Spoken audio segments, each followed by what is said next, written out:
අයිබෝන් සටන දේශපාලන සංවාදයේ සමගයි ඔබ එකතු වෙලා ඉන්නේ.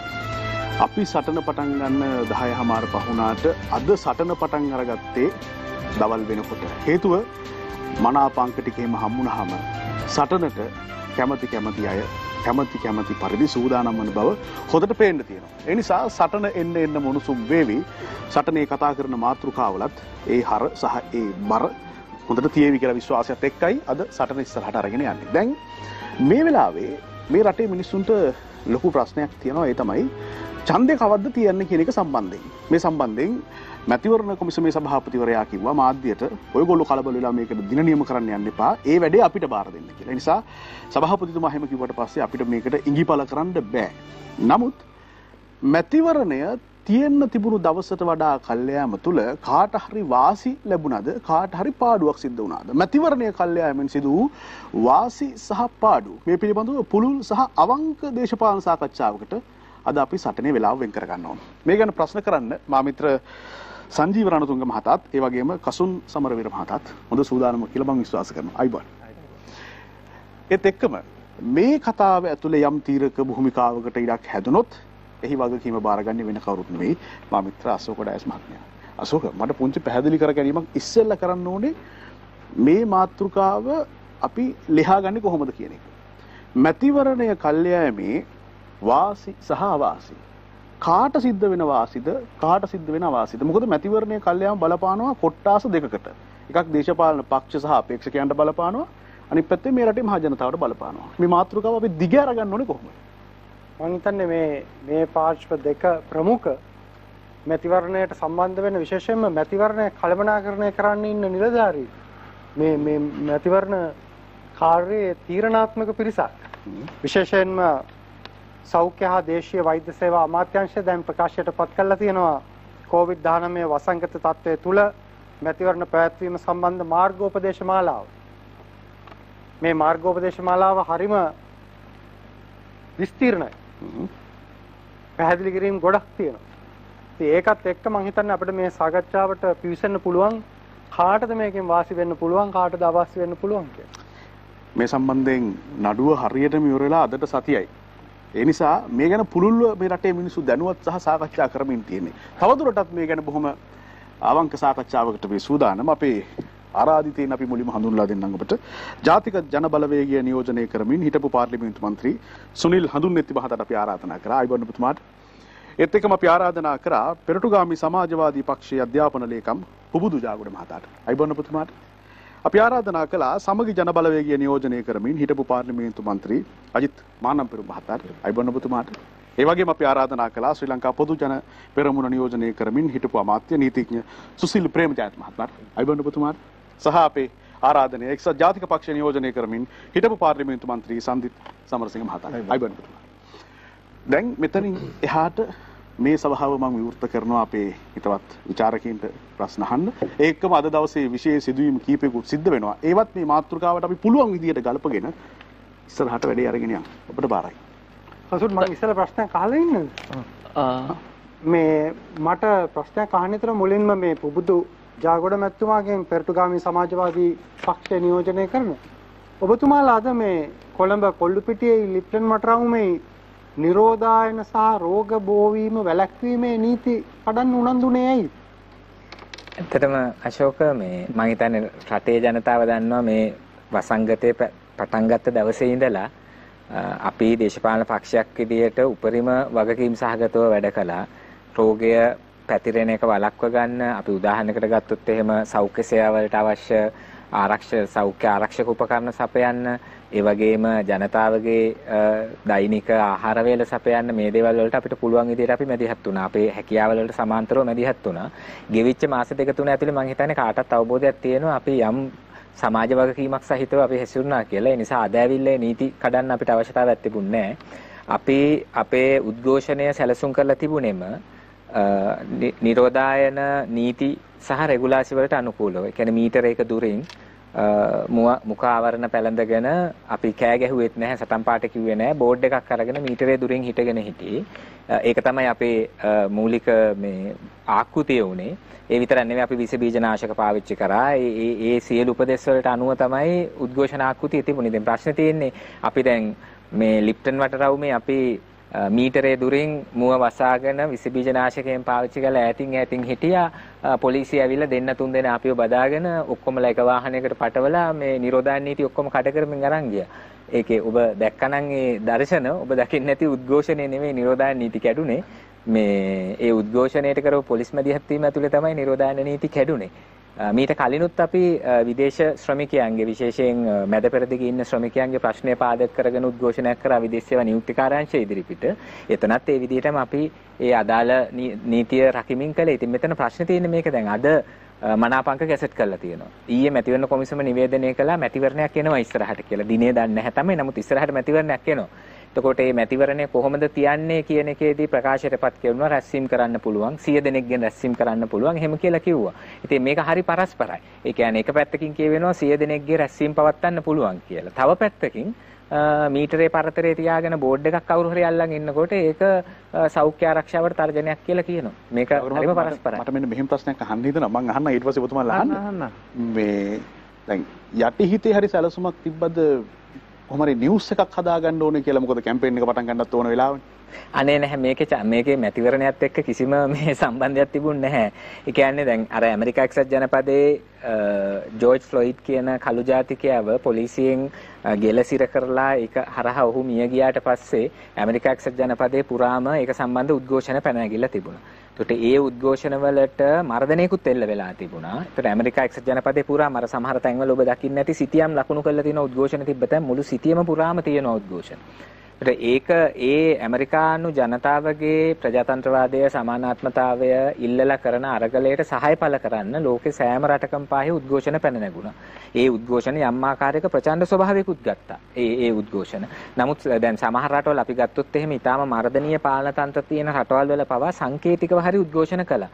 දැන් පහුගිය කාලේ අපේ වසංගත තත්ත්වයක හිටියේ. නමුත් අපි හිතනවා දැන් මේක සමහර වෙලාවට මෙහෙම වෙනවා. ඒ කියන්නේ ලෝකේ තියෙන ලංකාව ඇතුලේ කියලා හිතන අයට මේ හිතෙනවා මේවා මේ ඇමරිකාවේ වගේ වෙන දේවල් අදාළ නැහැ. ලංකාව කියන්නේ වෙනම ග්‍රහ ලෝකයක් වගේ එකක් කියලා හිතාගෙන ඉන්න අයට එහෙම හිතෙනවා.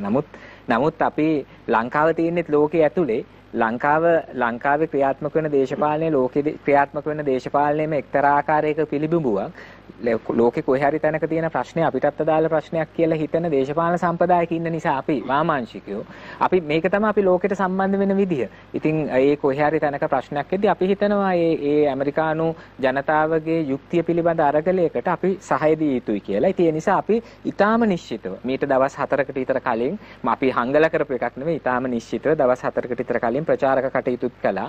අපි මාධ්‍ය සාකච්ඡාවක් තියලා මාධ්‍ය වලට කිව්වා අපි බලාපොරොත්තු වෙන්නේ මීටරේ ඈතින් ඉඳලා නිහඬ උද්ඝෝෂණයක් කරන්න හඬ නගන්නේ නැති බෝඩ් අල්ලගෙන ඉන්න එකක් කියලා. ඉතින් තේරෙන්නේ නැති එක තමයි. ඒත් අපේ ලොකු සෙනගක් ආවෙත් නෑ. අපේ 150 200ක් එතන හිටියේ. ඉතින් මිනිස්සු 150 200ක් මීටරේ බෝඩ් එකක් තියාගෙන මෙහෙම පැය භාගයක් හිටගෙන ඉඳලා ආයෙ යනවා කිව්වම ඔච්චර බය වෙන්නේ මොකටද?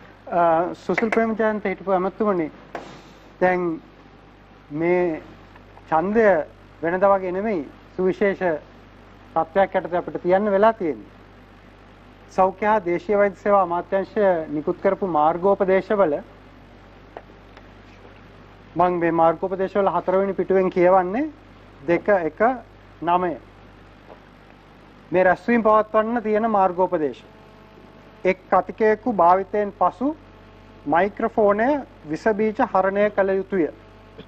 විස බීජ නාශක ක්‍රියාපටිපාටිය සඳහා කරුණාකර 4 වෙනි පරිච්ඡේදය බලන්න. දැන් මේ විස බීජ නාශක ක්‍රියාපටිපාටිය දීර්ඝ ක්‍රියාපටිපාටියක් ඉතා හොඳින් පැහැදිලි කරලා තියෙනවා විස බීජ නාශනය කරන්න ඕන කොහොමද කියලා. ඊළඟට දැන් මේ රැස්වීමක් තිබ්බොත් රැස්වීම සංවිධානය කරන පුද්ගලයා සංවිධානය විසින් සහභාගී වූ සියලුම පුද්ගලයින්ගේ නම් ලිපිනයන් සහ දුරකථන අංක තබාගත යුතුය. ඔබතුමා මේ සභාවේ ඉන්න අතරින් වඩාම අත්දැකීම් තියෙන ජ්‍යෙෂ්ඨ දේශපාලනඥයා කොහොමද දැන් මේ අපි දන්නවනේ මැතිවරණ කාලේ කොහොමද වෙන්නේ කියලා. දැන් මේ සෞඛ්‍ය උපදෙස් මාලාව එක කොහොමද අපි ඉස්සරහට යන්නේ? නේද මෙහිමයි අශෝක. දැන් අපිට ඉතින් මතක ඇති කාලේ තියෙන මැතිවරණ අපි අත්දැකීම් තියෙනවනේ. නමුත් මේ මතක ඇති කාලේ තිබූ හෝ නිදහසෙන් පසුච්ච කිසිම මැතිවරණයකට වඩා මේ මැතිවරණය වෙනස් වෙනවා. මොකද මේ ස්පාඤ්ඤේ ඇතිවෙච්ච ස්පැනිෂ් ෆ්ලූ එකෙන් පස්සේ ඒකත් රටවල් කීපයකට ගියේ. නමුත් ලෝකේ පුරාම ව්‍යාප්ත වෙච්ච COVID-19 වෛරස් වසංගතය නිසා අද ලෝකයේ රටවල් පොදුවේ ලෝක සෞඛ්‍ය සංවිධානයේ උපදෙස් පිළිපදිනවා. ඊට අමතරව ඒ රටවල්ට ආවේනික වූ ක්‍රමෝපායන් යොදා ගන්න මේ තත්ත්වය පාලනය කිරීම සඳහා. දැන් අපි දැක්කා දකුණු කොරියාවේ මැතිවරණය තිබ්බා ඊට මාස කිහිපයකට පෙර. අපි දැක්ක ඒ රටේ ඒ නියමිත දිනේ තිබ්බා. නමුත් ඒගොල්ලෝ අනුගමනය කරපු ක්‍රියාපිළිවෙත. දැන් දකුණු කොරියාවේ මැතිවරණ කාල සීමාවක් තුලදී ප්‍රචාරණ කටයුතු මීට වඩා වෙනස්. සාමාන්‍ය තත්ත්වයක් යටතේ වුණා. දැන් අපේ සාමාන්‍ය මේ ප්‍රථම වතාවට තමයි මෙවැනි අත්දැකීමක් අපි ලබන්නේ. නමුත් අත් වශයෙන්ම අපේ රටේ ජනතාව ඉහළ සාක්ෂරතාවයක් තියෙන රටක්. ඒ නිසා ජනතාවට ඇඟිල්ලෙන් එන දැන් කියන්න අවශ්‍ය වෙන්නේ නැහැ. කලියුත්තේ මේකයි ඡන්දෙදී යුත්තේ මෙහෙමයි කියන කාරණේ. මොකද ඒ පිළිබඳව මන අවබෝධයක් තියෙනවා. දේශපාලන කරුණු පිළිබඳව වුණත් ලෝක තත්ත්වයන් පිළිබඳව වුණත් ජනතාව දැඩි අවධානයෙන් ඉන්නවා. විශේෂයෙන්ම පහුගිය කාලය තුල මාස දෙකකට අධික කාලයක් නිවසේ රැඳී සිටිනකොට කොළඹ ගම්පහ වැනි ප්‍රදේශ වැඩි හරියක් ඒ අය ඔබගේ මාධ්‍ය තුලින් කරුණු විවිධ channel ඔස්සේ එහෙම නැත්නම් ජාත්‍යන්තර වශයෙන් තොරතුරු ලබාගෙන තමයි හිටියේ. නිසා හොඳ අවබෝධයක් මේ අය ඉන්නවා. දැන් ඡන්ද දාන්න යන්නේ 18ට වැඩි අය. එතකොට දැන් මෙතන ඒ නිසා මේ සිළු දෙනාම අපේක්ෂකීන්ට දේශපාලන පක්ෂවලට ඡන්දදායකින්ට සිළු දෙනාට මේ සෞඛ්‍ය උපදෙස් වලට අනුගත වෙන්න වෙනවා. මොකද මේ පහුගිය කාලය තුල මේ තත්ත්වය මෙතන මේ මට්ටමින් පාලනය කරගත්තේ මේ රටේ සාමාන්‍ය ජනතාවගෙන් ලැබුණු විශාල කැපකිරීම සහ සහයෝගය නිසා. එහෙම විනයානුකූල තත්ත්වයක් නොවුණා නම් මේ තත්ත්වෙම පාලනය කරගන්න වෙන්නේ නැහැ. අපි දකිනවා විවිධ රටවල් වල ඇති වූ තත්ත්වයන්. ඒක නිසා ප්‍රේමජාත් මැතිතුමනි සමාවෙන්න දැන් මේ මම කිව්වේ ඉතා සරල කාරණයක්. දැන් රැස්වීමක කතා කරාම එක කතිකයාගෙන් කතිකයාට මයික්‍රොෆෝන් එක පිරිසිදු කරන්න කියලා පවා උපදෙස් තියෙනවා. දැන් මේව ගැන ඔබතුමාලා පක්ෂ හැටියට සන්දානය හැටියට සාකච්ඡා කළා තියෙනවා. මම මේ දැනුවත් වෙන්න යහන්නේ. නෑ මම හිතන්නේ කිසිම දේශපාලන පක්ෂයක් මේ ගැන එහෙම සාකච්ඡා කරලා තියෙනවා කියලා. නමුත් මැතිවරණ කොමසාරිස්තුමා දේශපාලන පක්ෂවලට 2020 5 14 දාතමින්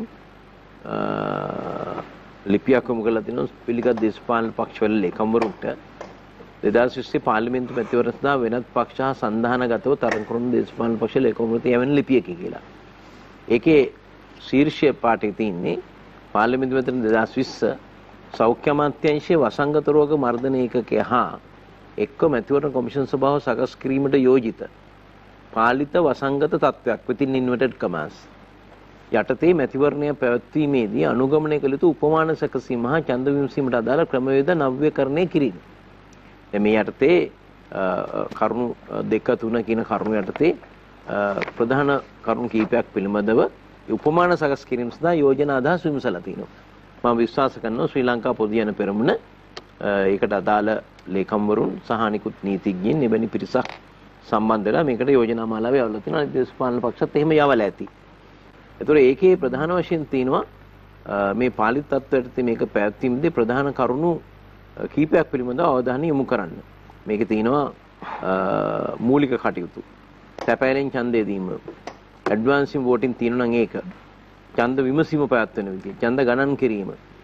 මෙන්න මේ කරුණු පිළිබඳව කොහොමද මේ නව්‍යකරණය කරපු මේ උපමාන යටතේ කරන්න කියන කාරණේ. නිසා මේකේ පූර්ව සූදානමක් මැතිවරණ කොමිසම විසින් ඔබ සඳහන් කරපු ආකාරයේ සෞඛ්‍ය අමාත්‍යාංශයේ උපදෙස් අනුව දේශපාලන පක්ෂවලත් අදහස් අරගෙන තමයි මම විශ්වාස කරන්නේ. මොකද 30 කන්දට පෙරනේ මේ සිළු දේවල් ඉල්ලුවේ. ඒතර ඔය මම හිතන්නේ ඔය උපමාන නිකුත් ඔය චක්ලේ ඔය උපදෙස් මාලාව නිකුත් වුණේ ඊට පස්සේ. ඔව් ඊට පස්සේ. ඒතකොට පැහැදිලිවම මේකේ කියලා ලිපිය තියෙන විදිහටත් මැතිවරණ කොමිසම අපේ දේශපාලන පක්ෂවලින් අදහසුත් අරගෙන සෞඛ්‍ය අමාත්‍යාංශයේ උපදේශන්තෝ ඔක හදලා ඇත්තේ. ඒක නිසා මෙතෙන්දී ප්‍රමුඛතාවය ඔය උපදේශ මාලාවට දෙන්න වෙනවා. මාන්න පෙරමුතුමනි මේ ඔබතුමා පරිසර අමාත්‍යවරයා හැටියට රාජ්‍ය ඇමතිවරයා. රාජ්‍ය වුණත් අමාත්‍යවරයා හැටියට කටයුතු කරා පහුගිය කාලේ. දැන්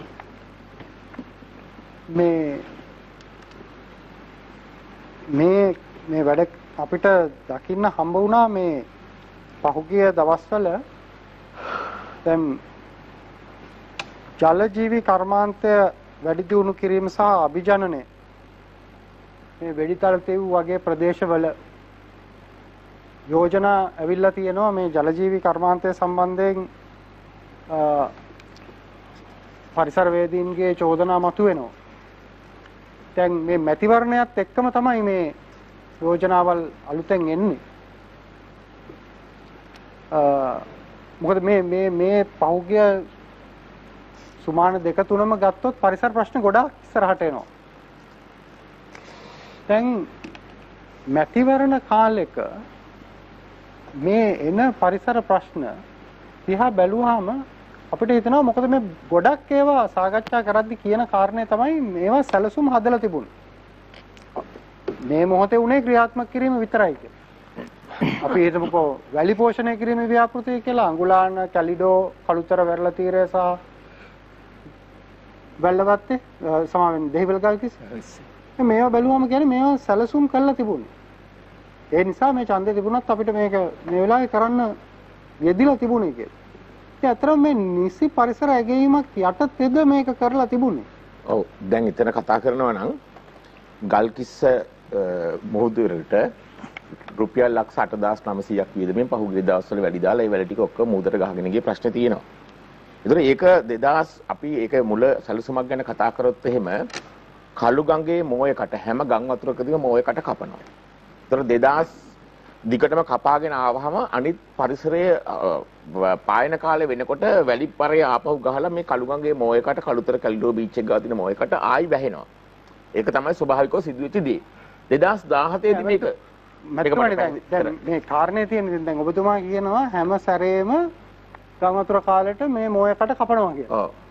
ඉතින් හැම අවුරුද්දෙම මෝයකට කපනවා ආයි වැහෙනවා නම් ඔටෝමැටික් ඒක තමයි. මගේ විසඳුමක් නොවන බව මේ ප්‍රශ්නේ තියෙන්නේ. මම පැහැදිලි කරන්න විසඳුමක් නොවන බව ඔබතුමා දන්නවනේ. පැහැදිලි කරනකල් ඉවර වෙනකල්. එතකොට ඒක හැමපාරම කපනවා. ඊට පස්සේ 2017 වර්ෂයේදී පරිසරයට විශේෂ වෙනස් වීමක් නිසා මේක නැවත බැසුනේ නැහැ. එතකොට අපි 2018 අයවැයින් වෙන් කළා මේ මෝයකට වහන්න ලක්ෂ 8900ක් සල්ලි වෙන් කරා. හැබැයි 2018 දී අපි මේ සල්ලි පාවිච්චි කරන්න ගියාම භාණ්ඩාගාරය එක්ව රටට මීට වඩා වැදගත් දේවල් තියෙනවා. මේකෙන් ලොකු ප්‍රශ්නයක් තාම මේ ප්‍රශ්නයට වඩා වැදගත් ප්‍රශ්න තියෙනවා මුදල් වෙන් කරන්න. ඒ නිසා මේකට මුදල් දෙන්න බෑ කියලා 2018 දුන්නේ නැහැ. 2019 දී අපි මේක කරන්න ගියාම ඇත්තටම ඊට වඩා රටේ වැදගත් ප්‍රශ්න තියෙනවා මුණ දීලා තියෙනවා. ඒ සඳහා මුදල් අවශ්‍ය නිසා මේ මුදල් පාවිච්චි කරේ නැහැ. අපිට දුන්නේ නැහැ භාණ්ඩාගාරයෙන්. නමුත් අපිට ප්‍රශ්නයක් තියෙනවා. ඇත්ත මේ ප්‍රශ්නයක් තියෙනවා. පෙබරවාරි මාසේ මේ 2020 රට මේ වගේ වසංගතයකට යොමු වෙලා තියෙද්දි මීටත් වඩා රජයේ සේවකගේ පඩි ටික දෙන්න ඕනි කියලා ජනාධිපති ලේකම් කාර්යාලයෙන් කෑ ගහද්දි මිනිස්සුන්ට රුපියල් 20000ක් දෙන්න ඕනි කියලා මාසෙකට අපි කෑ ගහද්දි ජනතාව වෙනුවෙන් 5000ක් දෙන්නේ අමාරුවෙන් කියලා 5000 දෙද්දි මේ රුපියල් 8 ලක්ෂ රුපියල් ලක්ෂ 8900 අරගෙන කැබිනට් ඇප්‍රූවල් එකක් අරගෙන පෙබරවාරි මාසේ මාර්තු මාසේ අප්‍රේල් මාසේ මාර්තු මාසේ එනකොට මේක විදේශ සමාගමක් එක එකතු වෙලා වැලි ටික දැම්මා. හැබැයි මේකේ අපි දැක්කේ අපේ සැලසුමේ තිබිච්ච විදිහට මේක කරෙත් නැහැ. කරන්න ඕනි වෙලාවකුත් නෙමෙයි. ඒ කියන්නේ මෙතන තියෙනවා වැරදි වෙලාවට වැරදි විදිහට වැරදි තැනට වැලි දැමීම නිසා වෙච්ච සිද්ධියක්. වැරදි වෙලාවට කියලා කියන්නේ සාමාන්‍යයෙන් වැලි මුහුදු වෙරළට දාන්නේ වාරකම් කාර්යයට ඉස්සෙල්ලා. ඒ කියන්නේ මුහුදේ මේ වැලි ටික තැම්පත් වෙන්න වෙලාව දෙන්න ඕනේ. එතකොට සාමාන්‍යයෙන් ඔය මුහුදු තීරයට වාරකම් වෙන්න ඉස්සෙල්ලා දානවා නම් නොවැම්බර්, දෙසැම්බර්, ජනවාරි වෙනකොට වැලි දාලා නිම කළ යුතුයි. ඒක ඉංජිනේරුවරුන්ගේ නිර්දේශය වාරකම් නිසා. ඒක කළේ නෑ දැම්මේ පෙබරවාරි මාසෙත් පහුවෙලා. එතකොට වාරකම් දැක තමයි වැලි ටික දැම්මේ. ඒතකොට වැලි ටික යනවා කියලා සාමාන්‍ය ඕනේ මුහුදු වෙරළ ගැන දන්න කෙනෙක් දන්න කතාවක්. ඊළඟට වැරදි තැනට. ඔතන නෙමෙයි ඇත්තටම කළු ගඟට දැම්මේ චුට්ටයි. වැඩියෙන් දැම්මේ ගල්කිස්සට. කළුගඟ මේක ඒ මොයේ කටට දැම්මේ පොඩ්ඩයි. කළුගඟ අපි ගල් කිස්සේ වැරලා තීරියට දාලා තිබේ මීටර් 20ක වැඩි තීරුවක් දාන්න විතරයි නිර්දේශ කරලා තිබ්බේ. නමුත් මීටර් 150ක් විතර පිට්ටනියක් වගේ ගල් කිස්සේ හදලා කළුගඟට දෙන ප්‍රමාණය අඩු කරලා තිබ්බා. එතකොට දැන් ඒක වැරදි තැනකට. මොකද අපි මේ වැරදි තැන් තීරණය කරන්නේ වැලි රළ රටාව අනුව. දැන් පෝට් සිටි එක හැදුවේ පරිසර ඇගීමක් නැති නිසා ලංකාවේ මුහුදු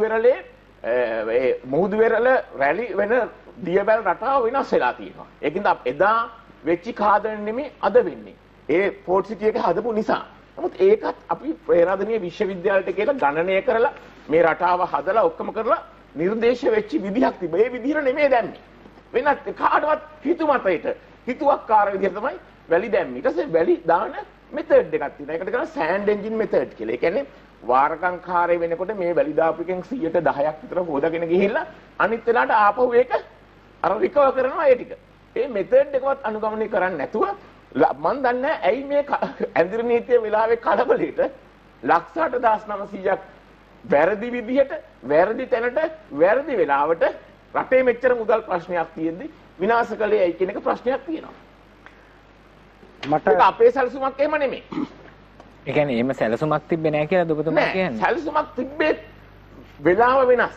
සැලසුම තියෙනවා නම් නොවැම්බර් ජනවාරි පෙබරවාරි දාන්න ඕනේ. ඒ වෙලාව නෙමෙයි. සැලසුමේ වෙලාව නෙමෙයි. එතකොට ඒක දාන්න ඕනේ වෙලාව. තැන උතන නෙමෙයි. දියවැල් අනුව අපි තැන් හදලා තිබ්බා. ඒක නෙමෙයි. ඊට පස්සේ විදියක් නෙමෙයි, ක්‍රමවේදයක් නෙමෙයි. ඒ කියන්නේ මේක කොන්තරත් කිරීමේ කලබලයක් තියෙන ක්‍රමවේදයක්. රටේ සල්ලි වල එදා අපිට 2018 දාන්න දුන්නේ නැහැ සල්ලි වල ප්‍රශ්නයක් තියෙනවා රටේ කියලා. 2018 දැම්මේ නැහැ. නමුත් 2020 ඊටත් වඩා බරපතල ප්‍රශ්නයක් රටේ මුදල් ප්‍රශ්නයක් තියෙද්දි ඇයි මේක දැම්මේ? මට ප්‍රශ්නයක් අහන්න කැමැත්ත තියෙනවා මේ එක්සත් ජාතික පක්ෂ නියෝජනය කරන හිටපු පාර්ලිමේන්තු මන්ත්‍රී සන්දිත් සමරසිංහ මැතිතුමාගෙන්. සන්දිත් මැතිතුමනි අපිට මතකයි අර පාර්ලිමේන්තුවේ දින 52 ජනාධිපති එවක හිටපු ජනාධිපතිවරයා විසින් 2018 අවුරුද්දේ අග්‍රාමාත්‍ය තනතුරට මහින්ද රාජපක්ෂ මහතා පත් කිරීමෙන් පසු ඇතිවෙච්ච සිද්ධිදාමේදී ඔබතුමාට රෝහල්ගත වෙන්න සිද්ධ වුණා. නෑ ඊට ඉස්සෙල්ලයි. ඊට පෙර දින 52කට පෙර පාර්ලිමේන්තුව ඒ අවස්ථාවේ නෙමෙයි ඊට පෙර අවුරුද්දකට ඉස්සර පෙර. සමාවෙන්න. ඊට කලින් ඇතිවෙච්ච සිද්ධියකදී ඔබතුමා රෝහල්ගත වුණා. දැන් මේ සිද්ධියේදීත් විශාල ආකූල ස්වරූපයක් ඇති වුණා. මොන සිද්ධිය තුලද? මේ පාර්ලිමේන්තුවේ ඇතිවෙච්ච සිද්ධිදාමයත් එක්ක මේ දින 52 සිද්ධිදාමය ඇතුලේ දැන් සමාජයේ ඇතුලෙන් එනවා විවේචනයක්. අපි මේ පාර්ලිමේන්තුවට යවන්න ඕන පිරිස, පාර්ලිමේන්තුවට තෝරාපත් කරගන්නා පිරිස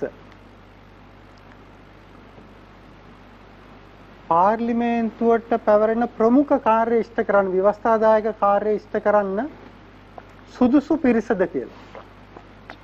ඔබතුමා කොහොමද හිතන්නේ මේක? මොකද මේ ඡන්දයක් තියෙන වෙලාවේ මේක ටිකක් සාකච්ඡා කරන්න වටිනවා. මම ඒක හොඳ ප්‍රශ්නයක් ඔබතුමා අපෙන් ඇහුවේ.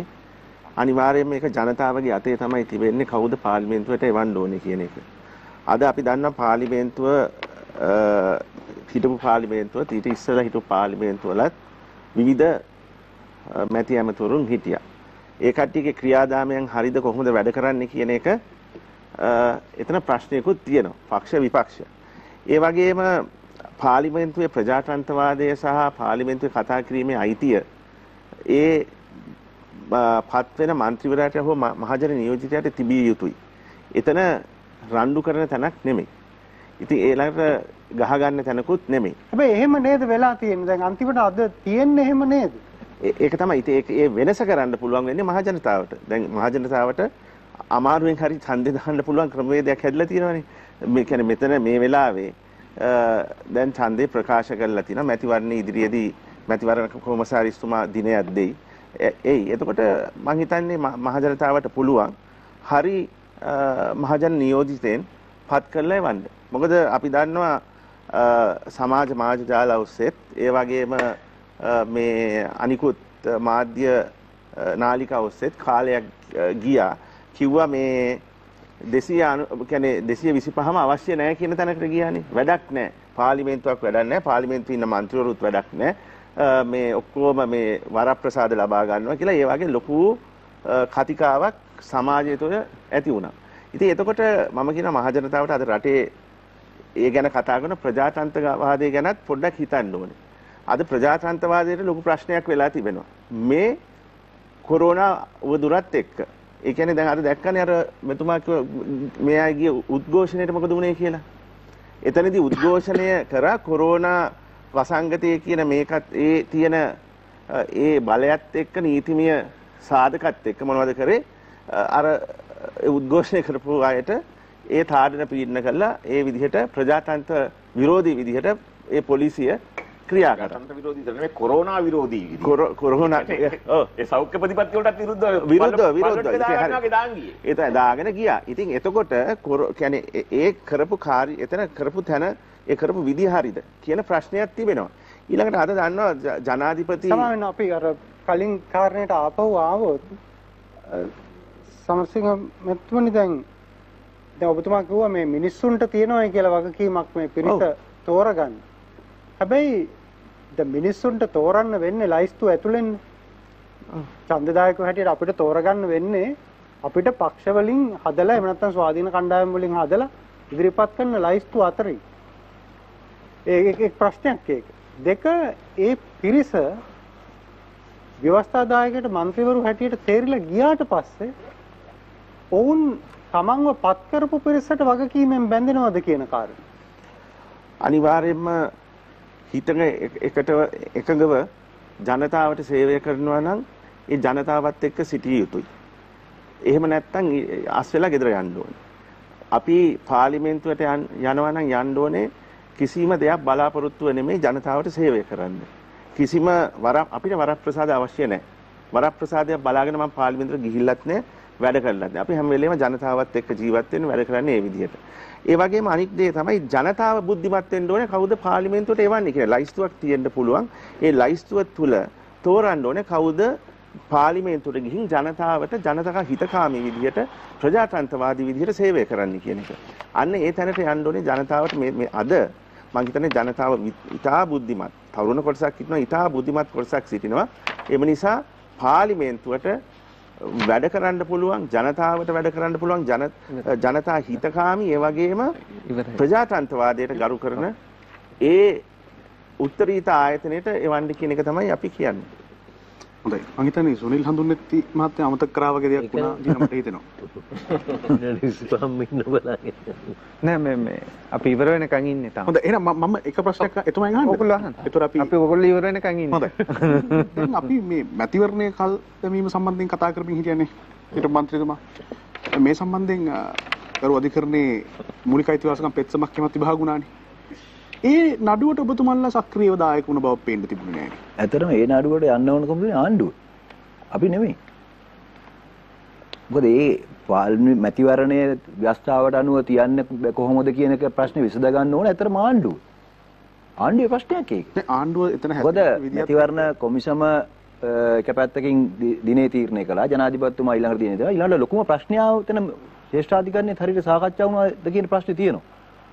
මොකද ශ්‍රේෂ්ඨාධිකරණයට කරුණු ගණනාවක් යටතේ ඉල්ලීම් ඉදිරිපත් වුණා. හැබැයි ශ්‍රේෂ්ඨාධිකරණයේ විනිසුරුවන් සලකා බලන්නේ ඉල්ලීම් වලින් ඉල්ලන සහන මොනවද කියලා. රිලීෆ් එක. ඒ සහන ඉල්ලපු අය හුඟ දෙනෙක් ඉල්ලලා තිබුණ කාරණාව තිබුණේ මේ ගැසට් නිවේදනය අවලංගු කරන්නේ. ප්‍රශ්නේ තිබුණේ ගැසට් නිවේදනෙම නෙමෙයි. පාර්ලිමේන්තුව සතු උත්තරීතර මූල්‍ය පාලන බලය අත්නෝමතික විදියට කොහොමද අතුරු සම්මත ගිණුමකින් පවරගන්නේ. දැන් මේ ප්‍රශ්නේ හරියට විසඳුන්නේ නැහැ ශ්‍රේෂ්ඨාධිකරණය. මොකද ශ්‍රේෂ්ඨාධිකරණය හැමතිස්සෙම ඉල්ලන්නේ ඒ ඉල්ලුම් කරුගේ සහනය ගැනනේ සාකච්ඡා වෙන්නේ. හිට මන්ත්‍රීතුමා මට පොඩි ප්‍රශ්නයක් අහන්න දෙන්න. ඉතින් දැන් එතකොට මේ නඩුවට මැදිහත් වෙන්න තිබුණානේ ඔබතුමාලා කියලා මම කියන්නේ. නෑ මම කියන්නේ මේ නඩුවට මැදිහත් වෙනවද නැද්ද කියන එක ඒ නඩුවේ කියන කරුණු අනුව අපිට තීරණය කරන්න පුළුවන්. නමුත් ප්‍රශ්නේ තියෙන්නේ මේ නඩුවේ තිබිච්ච ස්වභාවය අනුව ඇත්තටම මේ නඩුව අහන්න ඕනකම තියෙන්නේ. නඩුවෙන් ඉස්සෙල්ලම ශ්‍රේෂ්ඨ මොකද මුලින්ම ගිහිල්ලා මේක පැහැදිලි කර ගැනීමක් කරන්න කියලා මැතිවරණ කොමසාරිස්තුමා කිව්වේ කාටද? මැතිවරණ කොමිසමෙන් කිව්වේ කාටද? විපක්ෂයට නෙමෙයි. මැතිවරණ කොමිසම මුලින්ම ඒ ගැන ඉල්ලීම කරේ ජනාධිපතිතුමාට. ජනාධිපති ලේකම්ට යවපු ලියුමට දුන්නා කන පැලෙන උත්තරයක්. එතන නෙමෙයි මැතිවරණ කොමිසමයි ජනාධිපති ලේකම්තුමා අතර මේ තනතුරු වල මට්ටමේ ගැටුමක් බවට මේකපත් උනේ. ඇත්තටම එහෙම නෙමෙයි. මැතිවරණ කොමිසම කරපු පැහැදිලි කිරීම ව්‍යවස්ථානුකූලව සලකා බලන්නයි තිබුණේ. ගේමට ගේම ඉල්ලන්නේ නැතුව. එහෙම වුණා නම් ශ්‍රේෂ්ඨාධිකරණයෙන් මීට වඩා විස්තීර්ණ පිළිගත හැකි පැහැදිලි කිරීමක් ගන්නත් තිබුණා. මෙතන ඇතුළේ ඒක ඇත්ත ප්‍රශ්නේ. මේක මම කියන්නේ විපක්ෂේ අපි යන්න ඕන එකට යනවා. ඒක වෙනම එකක්. හරි. මේ කාරණාවේදී අපි ආයුධ කාරණාවක් නෙමෙයි ඇත්තට. ඔව් ගන්න. හැබැයි මම හිතන්නේ දැන් නෑ දුන්නේත් මහත්තයා මේ ප්‍රශ්නේ ඇත්තටම මටත් තියෙන ප්‍රශ්නයක්. මේ ඔබතුමා ඔය කියන කාරණේ ඔබතුමා අර දේශපාලන වශයෙන් කියන කතාව හරි. අපි සාමාන්‍ය මිනිස්සු විදියට මේ කතා කරන්නේ. අපිත් බලන් හිටියා. ඔබතුමා කිව්ව ප්‍රශ්නේ අපිට තිබ්බේ. අපිට ප්‍රශ්නයක් තිබ්බේ නෑ මේ ඡන්දේ මේ මොනවාද ගැසට් නිවේදන අයින් කරන්නේ අපිට ප්‍රශ්නයක් තිබ්බේ නෑ. හැබැයි අපිට ප්‍රශ්නයක් තිබ්බා අර මුදල් පරිපාලනය පාර්ලිමේන්තුව එදා ඔබ ආව වෙලාවෙත් මම මේක ඔබලා ඒ කතා කරන්නේ නැත්තේ කියලා ඇහුවා. මම ඒක තර්ක කරා. එතකොට දැන් අපිට තියෙන ප්‍රශ්නේ දැන් මටත් දැනෙන දෙයක්. ඔබලා මේ මිනිසුන්ට කාලා වරෙල්ල කියලා කටවහගෙන ඉන්නවා. මේක නෙමෙයි මේක තේරුම් ගන්න එපා. අපිට හොඳට තේරුණ දෙයක් තමයි ඒ වෙලාවේ ජනාධිපතිතුමා තමාගේ බලය යොදලා යමක් කියනවා. සාමාන්‍ය ඉස්සර අපි දැක්කේ විපක්ෂය ඇවිල්ලා මිනිස්සු වෙනුවෙන් පෙනී සිටලා ඒ වෙනුවෙන් උසාවිය හරි මොනවාරි කරනවා. ඒකට අපි ඒක ඔබතුමාලගේ පැත්තෙන් ජනතා විමුක්ති පෙරමුණ නෙමෙයි හැමෝගෙම අද වෙනකන් ඒ වෙන අසාධාරණ ගැන කතා වෙන්නේ නැති ගතියක් තියෙනවා. ඒක වැරදි සංජීව.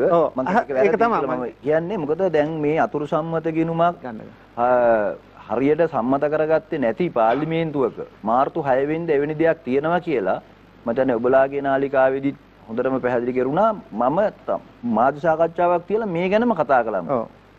ඒ කියන්නේ මාර්තු 2 පාර්ලිමේන්තුව විසිරුවාට පස්සේ මාර්තු 6 වෙනිදා අතුරු සම්මත ගිණුමක් පාර්ලිමේන්තුව අපි කියන්නේ ඔබ ඒ කරපුවට එතනින් එහාට වැරද්දක් වෙනවා නම් හදන්න ඔබලා ඉදිරිපත් උන්නේ නැහැ කියන එක. මම කියන්නේ ඒක හදන්න තියෙන ඉඩකඩ කොහොමද කියන ප්‍රශ්නේ මේ තියෙන්නේ. ඉන්න මම කියන්නම් ඒක.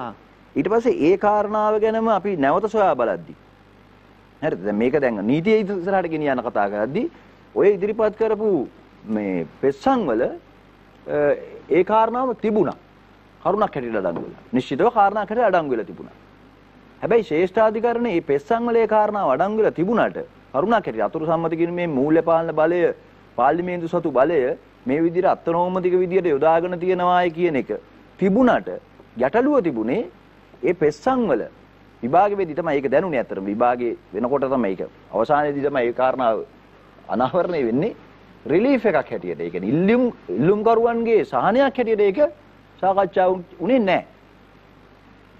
ඒකෙන් වෙන්නේ මෙන්න මේකයි සංජීව. වැරද්ද ඒක නිසා නිවැරදි වෙලා නැහැ. දැන් වැරද්ද නිවැරදි වෙලා නැහැ. දැන් කෙනෙකුට තර්ක ගන්න පුළුවන් කෝ ශ්‍රේෂ්ඨාධිකරණයට මේක දුන්නේ නැහැ නේ කියලා. ඔව් නෑ හඳුනෙත් මහත්තයා. ඒකම තමයි අපි කියන්නේ. දැන් ඔබ දන්නවා හඳුනගෙන තියෙනවා මේකේ වැරද්දක්. ඔව්.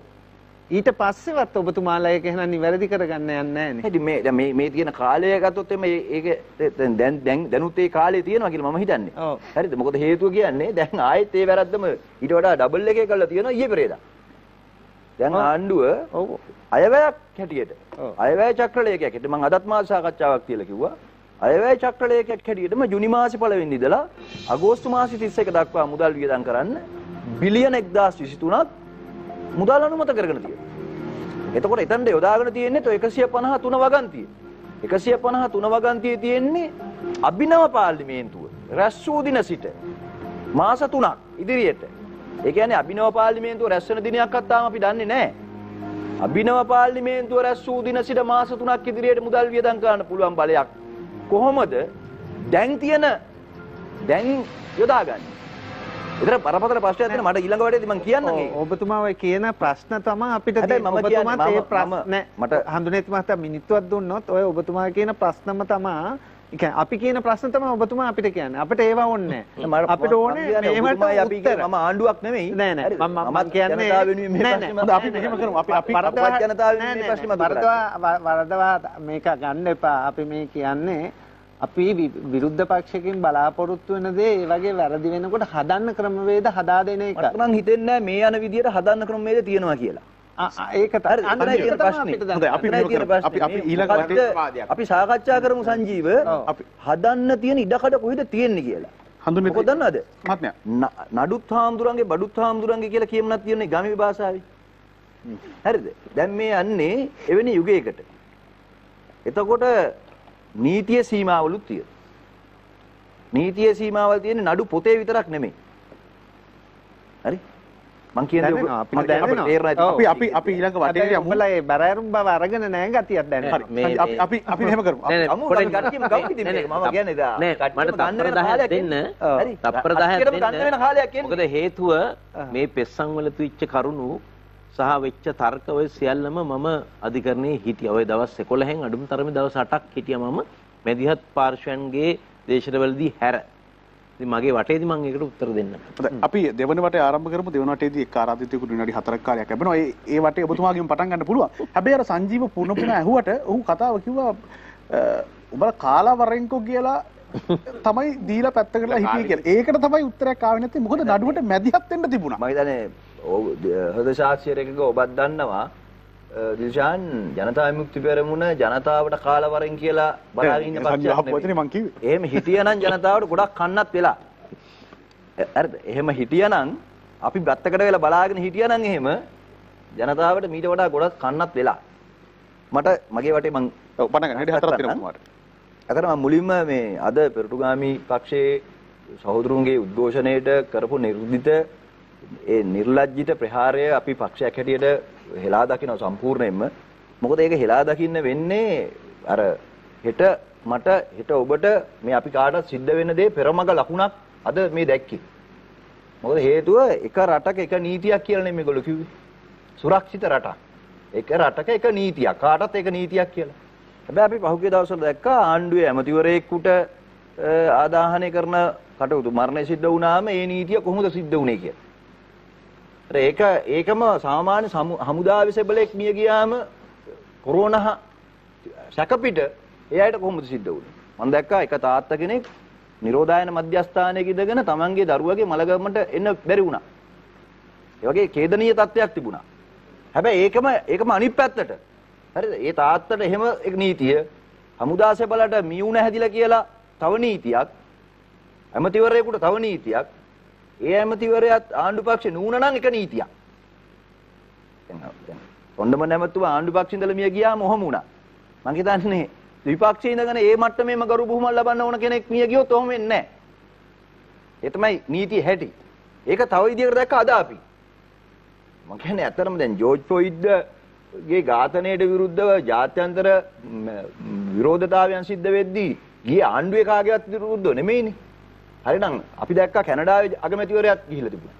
ඇමරිකාවේ සෙනට් මන්ත්‍රීවරු යනවා ඒ උද්ඝෝෂණවලට. ඔබාමත් ගිහිල්ලා හිටියා. නේ? ඒතකොට ඒ රටවල් වල එහෙම යද්දී මේගොල්ලොන්ට තියෙන රුදාව මොකද්ද මේ? මේගොල්ලෝ ඇමරිකාවේ ඇමරිකන් කාරණට තර ඇමරිකන් වෙලානේ. හරියට ජෝර්ජ් ෆ්ලොයිඩ්ව මැරුවේ මේ ලංකාවේ පොලිස් කාර්යයක් බෙල්ල පාගලා වගේ නේ. අර ගෑනු ළමයිම දාගෙන ගියේ. මොකද්ද මේ? මේක වෙන මොකක්වත් නෙමෙයි. උඹලට ගහන්නේ මෙහෙම තමයි කියලා. මම මේ පෙන්වන්නේ මේ නීතිය බෙදෙන හැන්ද එක නීතියක් බෙදෙන හැඳි දෙකක්. ඒකයි මේකෙන් අපි තේරුම් ගන්න ඕන දේ තියෙන්නේ. මම කියන්නේ මේක හොඳ සංඥාවක්. මේ මැතිවරණයේ පෙරමග ඔය අශෝක ඩයස් මහත්තයා පෙන්නපු මාර්ගෝපදේශ හැඳි දෙකකින් ක්‍රියාත්මක වෙන්න පුළුවන්කම තියෙනවා. හැඳි දෙකකින් බෙදන්න පුළුවන්කම තියෙනවා. හැබැයි නීති පොත අනුව අපි වැඩ කරනවා කියලා කියයි. මාධ්‍යත් හදාගත්ත විදියක් තියෙනනේ මේ රටේ. මම ඒකයි කියන්නේ සංජීව නීතිය ගැන කිව්වෙත් ඒකයි. නීතියට අනුව අපි වැඩ කරලා තියෙනවා කියලා කියයි. හැබැයි ආණ්ඩු පක්ෂේ ආණ්ඩු බලය තියාගෙන, රාජ්‍ය ඇමතිකම් තියාගෙන, නැති ඇමතිකම් තියාගෙන, නැති වාහන රජයේ වාහන පාවිච්චි කරමින් මැතිවරණය කරන කට්ටියකට එක හැන්දකින් බෙදන්න පුළුවන් කියන පණිවිඩේ මැතිවරණයේ අංක ලබා දීපු දවසේම දුන්නා කියන එක තමයි මට ඡන්දදායකින්ට කියන්න තියෙන්නේ. මේක මැතිවරණයට සම්බන්ධ කරොත් ඡන්දෙ දෙන්න බලාගෙන ඉන්න මොකද්ද? එක රටක එක නීතියක් වෙනුවෙන් සර් රාවුත් වැඩි හොඳට කරයි කියලා බලාපොරොත්තු වෙච්ච කට්ටියට මම අහන්න තියෙන්නේ දැන් සැපද කියලා. ඔක තමයි අපිට අහන්න වෙන්නේ. ඒක අර ජනතාව බලට කන්න හම්බෙලකම් බලන් ඉඳලා සතුරු වෙන එක නෙමෙයි. මේක බරෙන් ගන්න. මම කියන්නේ මේ ගැහුවේ මේ සහෝදරුන් විතර නෙමෙයි. මේ ගහන්නේ ප්‍රජාතන්ත්‍රවාදීට. මේක එක එක මූණ වලින් එනවා. මේක බැටන් පොල්ලෙන් වහන එක වගේම තමයි පාර්ලිමේන්තුවේ තියෙන මූල්‍ය පාලන බලය තමන්ගේ බලය කියලා අරගෙන පාවිච්චි කරන එක. ඒකයි තියෙන ප්‍රශ්නේ. ඒ දෙකම එකයි. දෙකටම අපිට එක විදිහට රිදෙන්න ඕන. එක විදිහට අපිට රිදෙන්න ඕන කියලා මම මේ කියන්නේ. අද ඇත්තටම තියෙන ප්‍රශ්නේ තමයි මේ ඡන්දයට දැන් මේ මාතෘකාව ගත්තොත් එහෙම මට hina ගියා මේ මාතෘකාව දැක්කම. මහා මැතිවරණය කල්යාමේ වාසිය කොරෝනා වලට පස්සේ මහා මැතිවරණ එනකොට කාටද වාසිය කියලානේ. ඇත්තටම ඔකේ අනිත් පැත්ත හිතුවොත් කොරෝනා පස්සේ ඇවිල්ලා ඡන්දේ කලින් ආවනම් මොකද වෙන්නේ? 5000 හම්බෙන්නේ. ඡන්දේ තියාගත්තට පස්සේ කොරෝනාව නම් මොකද වෙන්නේ? අපි අවසන් කරමු. හරිද? මිනිස්සුන්ට එහෙනම් පාරේ බඩගින්නේ මැරෙන්න වෙන්නේ. මීටත් වඩා ඒක දැන් හොඳයි කියලා නෙමෙයි මම මේ කියන්නේ. දැනුත් ආදායම් මාර්ග නැහැ. ජීවත් වෙන මාර්ග නැහැ. අද ළමයින්ගේ අධ්‍යාපනය කඩාකප්පල් වෙලා. දැන් විභාග තියන්න යනෝ හරියට උගන්වලා නෙමෙයි. අඩුතරයි මම කියන්නේ ටියුෂන් අධ්‍යාපනය අපි පිළිගන්නවද නැද්ද කියන වාද විවාද වෙනම තියෙයි. නමුත් ළමයෙකුට පන්ති යන විදියක් නැහැ. ළමයින්ට උගන්වන්න ගුරුවරුන්ට විදියක් නැහැ. අද අන්තර්ජාලයෙන් උගන්වනවා එක පිරිසකට අර කොළඹට කිරි ගමකට කැකිරි වගේ. එක පිරිසක් ඉගෙන ගන්නවා අන්තර්ජාලයෙන්. ඒ පන්තියේම අනිත් ළමයි බලාගෙන ඉන්නවා. ඇත්ත මේක නෙමෙයිද? මොන ඛේදවාචකයක්ද? ඩේටා දාගන්න පුළුවන්ද දෙමව්පියන්ට? නොමිලේ උගන්වනකො ඩේටා. මොන ඩේටාද 150 200 පැයට යන්නේ? අපි අවසන්. ඒ ඇප් එක දාගන්න තේරෙන්නේ නැහැ අම්මලා තාත්තලාට. අද ටෙලිෆෝන් බිල එනවා, ලයිට් බිල එනවා, වතුර බිල එනවා. ඉතින් මේවා ගැන මුකුත් කතා නැතුව අපි ඡන්දෙට යනවා. මම කියන්නේ ඒක සාධාරණ නෑ. ඒකින්ද මේක ටිකක් බරපතල විදිහට ගන්න හිතන්න ඕන වටපිටාවට ඇවිල්ලා තියෙනවා කියන තමයි මට පළවෙනි වටේදී කියන්න තියෙන්නේ. හොඳයි. බොහොම ස්තුතියි ඔබතුමාට. පුබුදු ජාගොඩ මහත්මයා. ඔබතුමාට විනාඩි 4ක් කාලයක් තියෙනවා. ඇත්තටම අර දැන් මැතිවරණය කැඳවලා තියෙන වෙලාවේ දැන් මේකේ මාතෘකාවේ තියෙන මැතිවරණය කලින් කැඳවීමද පස්සේ කැඳවීමද ඒ ප්‍රශ්නේනේ. නමුත් ඒ ප්‍රශ්නට වඩා බරපතල දේ තමයි මට හිතෙන්නේ දැන් අපි මුලින් ඉඳලම මේ මැතිවරණය සම්බන්ධ හිටපු ස්ථාවරයක් තිබුණා. එකක් තමයි මැතිවරණය ගැන ආණ්ඩුව හිටියේ පහුගිය මාර්තු මාසේ ආණ්ඩුව හිටියේ මාර්තු මාසේ 19 වෙනිදා නාම යෝජනා කැඳවීම කෙසේ හෝ කරනවා කියන ස්ථාවරයේ ඉඳගෙන රටේ වසංගතය ඒ ඔක්කොම පැත්තකින් තියලා කෙසේ හෝ නාම යෝජනා කැඳවනවා කියන තැන හිටි. ඒ නිසා තමයි ජනාධිපතිවරයා එක වෙලාවක ප්‍රකාශයක් කරන්නේ ලෙඩ්ඩු 28ක් නිසා රටක් වහන්න ඕනද කියලා. නමුත් අපි පස්සේ දැක්කා මේ ලෙඩ්ඩු 28 කතාව මොනතරම් බරපතල කතාවක්ද කියලා. එතකොට දැන් මේ මැතිවරණය කලින් පැවැත්විය යුතුයි කියන එකත් ඒ දේශපාලන න්‍යාය පත්‍රයේ කොටසක්. ඊට පස්සේ දැන් අපි මේ වෙලාවේ හිටියේ මලමිනී මතින් රෝගීන් මතින් මැතිවරණයක් තියෙන එක ප්‍රජාතන්ත්‍රවාදය කියන එකට අදාළ නැහැ. එහෙම ප්‍රජාතන්ත්‍රවාදයක් වැඩක් නැහැ. මූලිකව මිනිස්සුන්ගේ ජන ජීවිත රැක ගන්න ඕන. නමුත් ඒ අතර විශාල ප්‍රශ්නයක් තියෙනවා දැන් මේ පාර්ලිමේන්තු හරි වෙනත් කිසිදු ව්‍යුහයක් නැතුව තනි පුද්ගලයෙක් හරි පුද්ගලයෝ කීප දෙනෙක් අතර බලය සංකේන්ද්‍රණය කරගත්ත ඒකාධිපතිත්වයක් බිහිවීමේ අනතුර. ඒත් ඔතන ඉඳලා තමයි අපි දිගටම කිව්වේ හැකි පළමු මොහොතේදී මැතිවරණය පැවැත්විය යුතුයි. හැබැයි දැන් ප්‍රශ්නේ ඇවිල්ලා තියෙන්නේ හැකි පළමු මොහොතේදී අපි මැතිවරණය තියනවා කියන්නකො. නමුත් දැන් ප්‍රශ්නයක් තියෙනවා. ප්‍රශ්නේ තමයි මැතිවරණ පැවැත්වීමෙන් පමණක් ප්‍රජාතන්ත්‍රවාදයේ ස්ථාපිත වෙනවද? එහෙම නැතිනම් මැතිවරණ ප්‍රජාතන්ත්‍රවාදී ලෙස පැවැත්වීම කියලා මාතෘකාවකුත් මෙතන තියෙනවා. දැන් තියෙන ප්‍රශ්නේ තමයි දැන් මේ ඇවිල්ලා තියෙන තත්ත්වය ඇතුලේ රැස්වීම පැවැත්වීම ඊටාම සීමා සහිත වෙනවා. ලොකු රැස්වීම් වලට අර කිව්වා වගේ දන්නා දුන්නන පක්ෂ සමාජිකයන් 100ක් රැස් කරගෙන තමයි රැස්වීම් කරන්න වෙන්නේ. පොදු ජනතාවට ආමන්ත්‍රණය කරගන්න විදියක් නැහැ. සාමාන්‍යයෙන් අපි ගෙමිදුල් සාකච්ඡා, ගෘහස්ත සාකච්ඡා කියලා කරනවා. අපි කරේ හුඟක් වෙලාවට එහෙම ඒවා අපේ කවුරු හරි ඉන්නව නම් ගමේ එයා ඉන්විටේෂන් එකක් බෙදලා ගමේ අනිත් අයට ගෙනල්ලා සාකච්ඡාවක් කරනවා. ඒ වගේ ඒවාට මං හිතන්නේ මේ වෙලාවේ මිනිස්සු එයි කියලා අපිට ඒවා කරන්න බෑ. මිනිස්සුත් බයයි එන්න අපිටත් කරන්න අමාරුයි ඒ වගේ. කැන්වසින් යද්දී උනත් ප්‍රශ්නයක් තියෙනවා. අපි ගිහින් අත්පත්‍රිකාවක්වත් බාර දුන්නාට මිනිස්සු ගනීද? ඕක එළියෙන් තියලා යන්න කියයි. එතකොට දැන් මොකද්ද අපේ ප්‍රතිපත්ති අපේ වැඩපිළිවෙල ඒක සමාජයට ගෙනියන ක්‍රමය මොකද්ද? මේක ඡන්ද සංඛ්‍යා පිළිබඳ ප්‍රශ්නයක් නෙමෙයි. අපිට වගේ නම් තියෙන ඡන්ද ගණනට වඩා අපි ගිහින් මිනිස්සු හම්බෙලා අපේ ප්‍රතිපත්තිය කියලා මොනවා හරි ඒ සමාජයත් එක්ක හදාගන්න ගනුදෙනුවක්. එහෙම එකක් දැන් හදන්න විදිහක් නැහැ. අඩුම ගානේ අපි අපේ ප්‍රතිපත්තියක් සමාජයට ගෙනියන්න මොනවද ඉතුරු වෙලා තියෙන ක්‍රම කියලා ගත්තට පස්සේ සමාජ මාධ්‍ය වගේ එකක් ඉතුරු වෙලා තියෙනවා. ඒක නමුත් ජන සමාජයේ සීමිත කොටසක්. මාධ්‍යවල එමනම් ඉතින් රූපවාහිනියේ ගුවන්විදුලියේ පත්තරවල මහා පරිමාණව දැන්වීම් පළ කරන්න පුළුවන් පක්ෂ එකම පක්ෂය ඇතුළෙත් මේ විෂමතාවය තියෙනවා. කියන්නේ දැන්වීම් පළ කරන්න තරම් එහෙම මේ බිලියන් ගණන් ඉලෙක්ෂන් බජට් එකක් තියෙන පක්ෂ නැති පක්ෂ කියලා තියෙනවා. එකම පක්ෂය ඇතුළෙත් ඒවා කරන්න පුළුවන් අපේක්ෂකයෝ කරන්න බැරි අපේක්ෂකයෝ කියලා ඉන්නවා. ඒකෝර මෙතන බරපතල අසමාන තත්ත්වයක් ඇතුලේ තමයි දැන් මේ මැතිවරණ තියෙන්නේ. ඊටාම අසමානතාවයේ සහිත තත්ත්වයක් ASCII. ඉතින් ඒකම තමයි සංකේතවත් වෙන්නේ අද සිද්ධියේ. අද සිද්ධියත් ඕකම තමයි තියෙන්නේ. දැන් අපි උදාහරණයකට හිතන්න ඊයේ 8 වෙනිදා අර ඩෑන් ප්‍රියසාද්ලා ගිහිල්ලා උද්ඝෝෂණයක් කරා රාජන් හූල්ට විරුද්ධව. ඒ උද්ඝෝෂණය කොහෙද නිරෝධායන නීති මොන කෙහෙල් මලක්වත් තිබුණේ නැහැ. ඒව කරන්න පුළුවන්. ඒවට පොලිසිය වාරණ නියෝග ගන්නෙත් නැහැ. පොලිසිය ලොකු කතා කියන්නෙත් නැහැ. මුකුත් නැහැ. ඊට පස්සේ සිරිකොත ඉස්සරහා ගැටුම්කාරී උද්ඝෝෂණයක් තිබුණා. ගහ ගන්නවා වගේ උද්ඝෝෂණයක් තිබුණා. ඒකට ඔය පොලිසිය මැදිහත් වීම මේවා කො. දැන් පහුගිය දවස්වල රාජිත සේනාරත්න නිදහස් කරන්න කියලා උද්ඝෝෂණයක් තිබුණා. කෝ ඒ උද්ඝෝෂණයට මැදිහත් වෙන්නේ. ඒ විතරක් නෙවෙයි දැන් මෙතන ප්‍රශ්නේ තියෙන්නේ කවුද මහජන සෞඛ්‍ය අවධානය මේ හෙළුවේ? ඇමරිකා එක්සත් ජනපද තානාපති කාර්යාලයේ නිලධාරියෙක් ලංකාවට ආව කටුනායක ගුවන්තොටුපලේ මේ ගෝලීය වසංගතයක් තියෙන වෙලාවේ PCR ටෙස්ට් එක කරන්න බෑ කියලා කිව්වා. හැබැයි එයා බෑ කියලා ඇතුළට ආවා. මොකක්ද ආණ්ඩුව කරේ? මුකුත් කරේ නැහැ. ඔය මහජන සෞඛ්‍ය කතා, නිරෝධායන කතා මුකුත් නැහැ. එයා ආවා ඇතුළට. එයා අදටත් ඔය තානාපති කාර්යාලයේ හෝ කොහේ හරි තැනක ඉන්නවා. එයාගෙන් ලෙඩේ බෝ වෙනවද නැද්ද මොකක්වත් කතාවක් නැහැ. හැබැයි ඇමරිකාවේ මිනිස්සෙක්ව බෙල්ල පාගලා මැරුවට පස්සේ පොලිස් බටෙක් අපි ඒකට විරුද්ධ වෙනකොට ඒක තමයි නිරෝධායන නීතිය පිළිබඳ ප්‍රශ්නේ කියලා කියන්නේ. දැන් ඇමරිකාවේ ප්‍රශ්නේ පැත්තකින් තියන්න අලුත්ගම ඔටිසම් රෝගයෙන් පෙළෙන අවුරුදු 14ක පුංචි දරුවෙක්ට පොලිසිය පහර දෙනවා. අපි වීඩියෝ දැක්කා. දැන් ඇමරිකාවේ කළු ජාතිකයෙක්ව බෙල්ල පාගලා මරද්දී අපි විරුද්ධ වෙනවා. දැන් අලුත්ගම අර දරුවට පහර දෙන ප්‍රශ්නෙට අපි සමාජයක් විදිහට මොකද කරේ? මං කියන්නේ ලැජ්ජ වෙන්න.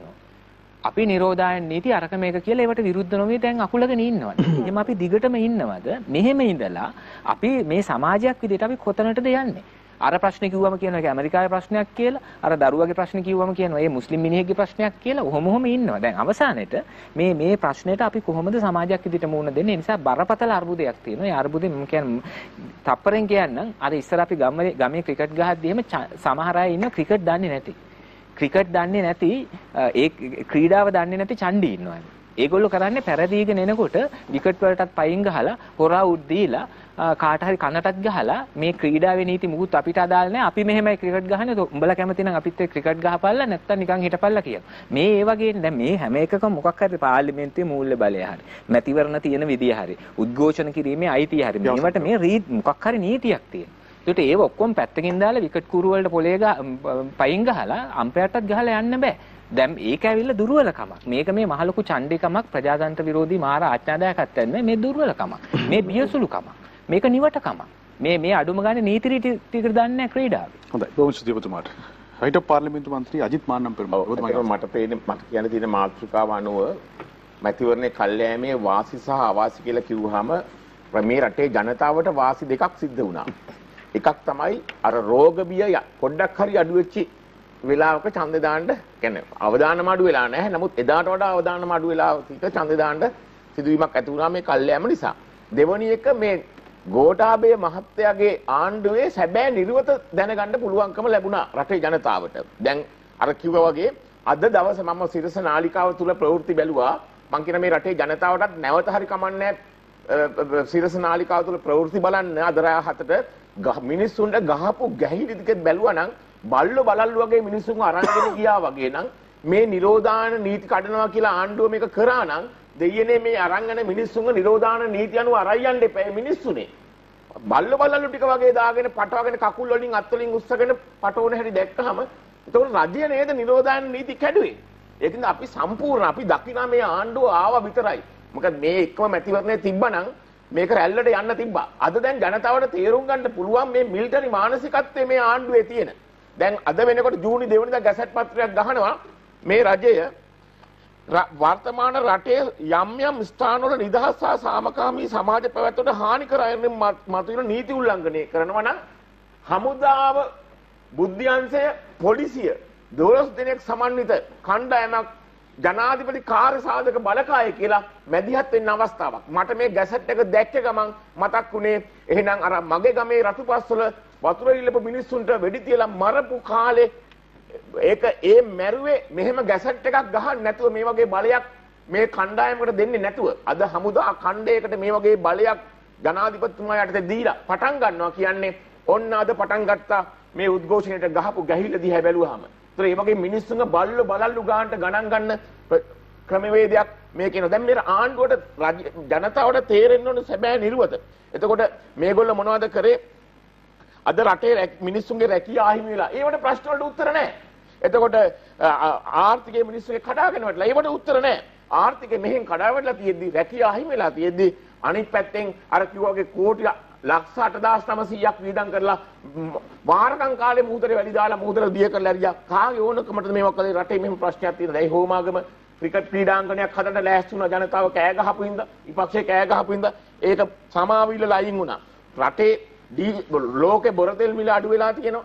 ඒ අද වෙනකොට ඩීසල් ලීටරේ රුපියල් 55 දෙන්න පුළුවන් මිල සූත්‍රයේ ක්‍රියාත්මක වුණා නම් පෙට්‍රල් රුපියල් 42කට දෙන්න පුළුවන්, භූමි තෙල් රුපියල් 28ට දෙන්න පුළුවන්. නමුත් ජනතාව ගසා කනවා. ඊයේ පෙරේදා වෙනකොට ගැසට් නිවේදනයක් ගහලා අත්‍යවශ්‍ය ආහාර ද්‍රව්‍ය 21ක් මිල වැඩි කරා. මේ රටේ ඒතර මිනිස්සු කෙනෙක් හිතන්නේ නැද්ද? ඒතර මිනිස්සු උද්ඝෝෂණය කරන්න ගියාම දැන් පහුගිය කාලේ ඛණ්ඩ නැති වුණා කියලා Facebook එහෙක දාපු Facebook අඩවිය කරපු සමාජ ජාලවල ඉන්න මාධ්‍යවේදීන් 17ක් අත්අඩංගුවට ගත්තා, රිමන්ඩ් කළා. ඒතර මෙහෙම පාලනයක්ද මේ ගෙනියන්න හදන්නේ මේ රටේ? ඒක මම කියනවා මේ කාලේ ගියේ හින්දා පේනවා මේ අර කියන සර්ගේ නිර්වත දැන් හෙලි වෙලා තියෙනවා. මේ සර් ගෙනියන්නේ රට කොහොමද පාලනය ගෙනියන්න හදන්නේ, මිනිස්සුන්ට හුස්ම ගන්නවත් ඉඩ තියෙයිද කියන එක හිතනවා. මිනිස්සු ගැන හිතන්නේ නැති. හැබැයි හිතුවට අර දැන් අපේ සුසිල් ප්‍රේමචන්ද්‍ර ඇමතුමා පැහැදිලි කර දුන්නා මෙන්න මේ නීති රීති මෙන්න මෙහෙම කරනවා කියලා. හැබැයි ආණ්ඩුවේ කට්ටියට ඔය නීති නැහැ. අන්න ඒකට මේ ප්‍රශ්නේ දැන් ආණ්ඩුවේ මැතිවරණය කියන්නේ ඒගොල්ලන්ට කරන්න පුළුවන්. හරිනම් අර අරංගිය පොලිස් නිලධාරීන්ට දඬුවම ක්‍රියාත්මක කරන්න ඕන නිරෝධන නීතිය නෝද ගෙනිච්චේ. දැන් පොලිස් නිලධාරීන් රටටම පේන්න නිරෝධන නීති කඩකලා මේ උද්ඝෝෂණය කරන්න ගිය මිනිසුන් අරංගිය විදියෙන් රජයේ ඊට වඩා වගකීමෙන් මේ දෙක කරන්න ඕනේ. එහෙමනම් අද තොණ්ඩමන් මහත්තයාගේ අවමකුණ දිහා බැලුවාම කො නිරෝධන නීති අපේ ගමේ පන්සලේ ලොකු හාමුදුරුවෝ අපවත් වුණා. නීති රීති ගණනාවයි ලොකු හාමුදුරන්ගේ ආදාහන උත්සවය කරන්න බැරි වුණා. නමුත් තොණ්ඩමන් මහත්තයාගේ කොහොමද? එතකොට මං කියන්නේ ඒ හින්දා මේ රජයේ ජනතාවගේ දුක හිතන්නේ නැතුව කනුකම්පාවක් නැතුව මිනිස්සු බලල්ලු ගානට මිලිටරි පාලනයක් ගෙනල්ලා අර එදා පහුගිය ආණ්ඩුව කාලේ වෙච්චි අපි දැක්ක මිනිස්සුන්ගේ මරපු හැටි උද්ඝෝෂණය කරපු මිනිස්සුන්ගේ මේක නිතරම වෙන සිද්ධියක් බවට පත් වෙනවා. කාලය අවසానයි. නිතරම වෙන සිද්ධියක් බවට පත් වෙනවා. ඒකින්ද මම කියනවා මේ මැතිවරණයේ කල්යෑමේ වාසිය තමයි මේ රජයේ ගෙනියන වැඩපිළිවෙත. මේ රජයේ නිර්වත රටේ ජනතාවට දැක ගැනීමට අවස්ථාවක් ලැබුණා. ඔය රැවටිච්ච ලක්ෂ 69 අද වෙනකොට ඇත්ත තේරුම් අරගෙන ඇති කියලා මම විශ්වාස කරනවා. ගෝවිස් දෙවතුමාට. ඊටපස්සේ අමතුමා. හරනම් මට විනාඩි 12ක් දෙන්න ඕනේ. මොකද 3 දෙනෙකුට උත්තර දෙන්න තියෙනවනේ. මෙතුම මොනවා කියද මන් දන්නේ නැහැ. නෑ මට උත්තර දෙන්න පුළුවන්. ඒක ප්‍රශ්නයක් නෑ. මං ඉස්සෙල්ලම පටන් ගත්තොත් මේ සමහරු නිර්ලජ්ජ කතා කරනවා. හැබැයි 1988 ජනාධිපති මැතිවරණයේ තිබ්බ රෑ 11ට ඇඳිරි නීතිය. පළවෙනි පස්සේනා මරණවයි කිව්වා. කවුද මරණවයි කිව්වේ? මැරුවානේ. කී දෙනෙක් මැරුවද? ඡන්ද නිලධාරීන් මැරුවා. ඡන්ද මධ්‍යස්ථාන අවලංගු කළා. 150ට වඩා ඡන්ද 27000න් තමයි ප්‍රේමදාස ජනාධිපතිතුමා දින්නේ. ඊළඟට ආවා පෙබරවාරි මාසේ 16 වෙනිදා 89 මහා මැතිවරණය. ඡන්ද 23 මන්ත්‍රීවරුපත් වුණා යාපනයේ. උතන ඒක ප්‍රජාතන්ත්‍රවාදී. කවුද ඒකට ලැජ්ජ වෙන්න ඕනේ? ඒක ජනතාව දන්නවා. හැබැයි දැන් ඉන්න අය දන්නේ ඒ අඩුම ගාන 88 89 වෙනකොට අවුරුදු 15ක් 16ක් වෙච්ච අය. ඉතින් මම ඒක එයාට බාර කරනවා. ඊළඟට පාර්ලිමේන්තුවේ මුල්ල පාලනය. දැන් මේකේ සඳහන් කරන්නේ ශ්‍රේෂ්ඨාධිකරණය මේ ගැන සැලකුවාද කියන කාරණේ. දැන් මම ඊටම පැහැදිලිව කියනවනේ පෙත්සම් 7ක් විභාගයට ගත්තා. එකක් ඉල්ලාස් කරගත්ත දෙවෙනි දවසේ යුනිවර්සිටියක් නැහැ කිව්ව නිසා 7ක්. ඒ 7න් 4ක් ඉදිරිපත් කළා තිබුණේ පෙත්සම් සමග ජන බලවේගය. දෙකක් රාජ්‍ය නොවන සංවිධාන, එකක් තවත් සුළු දේශපාලන පක්ෂ. මේ සියල්ලේම පොදු කරුණු හතරක් තිබ්බා. ඒක තමයි පළවෙනි එක දෙවෙනි මාර්තු 2 2020 මාර්තු 2 නිකුත් කරපු නිවේදනය ශූන්‍යයි කියලා ප්‍රකාශ කරන්නයි කියන එක. දෙක නාම යෝජනා දින 8න් 5ක් රජය නිවාඩු දුන්නා. ඒ නිසා මේ මෙතන අයිතිවාසිකමක් කඩලා තිනවා දෙන්න බැරි වුණායි කියන ප්‍රමාණවත් කාලයක් ලැබුණ නැහැ කියන තර්කය. 3 ආණ්ඩු ව්‍යවස්ථාව 153 යටතේ මුල්‍ය පාලනය සම්බන්ධයෙන් හැම පෙත්සම් කරුවෙක් වෙනුවෙන්ම දීර්ඝ කාලයක් කරුණු දැක්වුවා. ඒකට වග උත්තර කරුවන් සහ නීතිපතිවරයා කරුණු දැක්වුවා. ඊළඟ කාරණය තමයි මේ පෙත්සම් කරුවන්ගේ ආණ්ඩු ව්‍යවස්ථාවේ 126 ඇත්තේ මූලික අයිතිවාසිකම් කඩවුණයි කියන කාරණය. දැන් මෙතෙන්දි මොකද්ද කළේ මේ කරුණු සලකා බැලීමට තීරණය නොකර මේ මූලික අවස්ථාවේදී live to proceed නොදී ඒක ප්‍රතික්ෂේප කළා. ඒ නිසා මේ 153 මුල්‍ය පාලනය ප්‍රධාන තර්කයක් හැටියට පෙත්සම් කරුව ගෙනාවා වග උත්තරකාරව පිළිතුරු දුන්නා. ඒ නිසා ඒකත් මේකේ පැහැදිලිව සාකච්ඡාවට භාජනය වුණා. ඊළඟට මම ඊටාම පැහැදිලිව කියනවා සුනිල් හඳුන්නැත්ත මැතිතුමා කිව්ව 153 අර්ථ නිරූපණය මම මෙතනත් කිව්වා. තවත් දැන් ගණනාවක තියෙනවා ඊටාම පැහැදිලිව ඒක අදාළ වෙන්නේ අලුතෙන් පාර්ලිමේන්තුවක් හැදුවෙන් පස්සේ එදා ඉඳලා මාස 3ක් ඉදිරියට කයින් කාරණේ නෙවෙයි. එහෙම නැත්නම් කිසිම පාර්ලිමේන්තුවක් කියන්නේ මේ පාර්ලිමේන්තුව විතරක් නෙවෙයි. මේ හදිසි නීතිය දීර්ඝ කරන්නත් පාර්ලිමේන්තුව කැඳවපු අවස්ථා තියෙනවා ඉතිහාසයේ යුද්ධය අවසන් කරන්න කලින්. ඒවා සමහරුන්ට මතක නැහැ. ඒ නිසා මම